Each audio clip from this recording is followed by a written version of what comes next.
2026 পৰ্যন্ত এদিনো ঘৰত নুহো, অকল দলৰ কাম কৰিম। এইটোৱে সিটোৰ পৰা অক্সিজেন লোৱা বেলুন দুটাক আমি এবাৰ ফুটাব লাগিব আৰু ফুটাই পেলাই উৰাই পঠিয়াব লাগিব।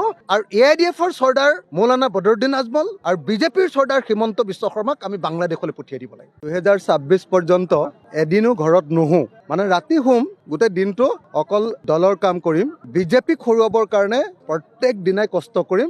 এইটোৱে হ'ল আমাৰ ৰাইজৰ দলৰ আজিৰ দিনটোৰ সংকল্প। মই সংকল্প লৈছোঁ ৰাইজৰ দলৰ সভাপতি হিচাপে, আৰু আমাৰ দলৰ কেন্দ্ৰীয় কমিটিৰ নেতৃবৰ্গই সংকল্প লৈছে যে 2026 চনত আমি যিকোনো প্ৰকাৰে বিজেপি, AGP আৰু UPPLৰ যিটো সন্মিলিত শক্তি, সেই শক্তিক আমি সম্পূৰ্ণৰূপে পৰাজিত কৰিম। হিন্দু সাম্প্ৰদায়িক দল বিজেপি আৰু মুছলমান সাম্প্ৰদায়িক দল AIDF, এই দুইটা দলক, আৰু AIDFৰ চৰ্দাৰ মৌলানা বদৰুদ্দিন আজমল আৰু বিজেপিৰ চৰ্দাৰ হিমন্ত বিশ্ব শৰ্মাক আমি বাংলাদেশলৈ পঠিয়াই দিব লাগিব। বিজেপিৰ অক্সিজেন লৈ অসমত জীয়াই থকা পাৰ্টিটোৰ নাম AIDF। অসম বিধানসভাত AIDFে সেইকেইটা কথা উত্থাপন কৰে, যিকেইটা কথা উত্থাপন কৰিলে অসম বিধানসভাত হিমন্ত বিশ্ব শৰ্মাই হিন্দু মুছলমানৰ ৰাজনীতি কৰিব পাৰে। বাকী সকলো কথাতে হিমন্ত বিশ্ব শৰ্মাক তাৰ টেবুলত চপৰিয়াই AIDFে ছাপোৰ্ট কৰে নে নকৰে, আপোনালোকেতো বিধানসভাত চাই থাকে। গতিকে পৃথিৱীৰ সকলো মানুহে জানে যে অসমত দুটা সাম্প্ৰদায়িক দল আছে, আৰু তাৰে এটা হ'ল হিন্দু সাম্প্ৰদায়িক দল বিজেপি আৰু এটা হ'ল মুছলমান সাম্প্ৰদায়িক দল AIDF। হিন্দু সাম্প্ৰদায়িক দল বিজেপিৰ অক্সিজেন লৈ মুছলমান সাম্প্ৰদায়িক দল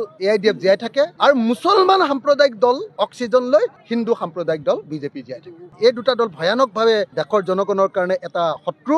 গতিকে এইটোৱে সিটোৰ পৰা অক্সিজেন লোৱা বেলুন দুটাক আমি এবাৰ ফুটাব লাগিব আৰু ফুটাই পেলাই উৰাই পঠিয়াব লাগিব, আৰু তাৰ পাছত অসমৰ সকলো মানুহক ঐক্যবদ্ধ কৰি হিন্দু মুছলমান হিচাপে নহয়, অসমৰ মানুহক একলগ কৰিব লাগিব।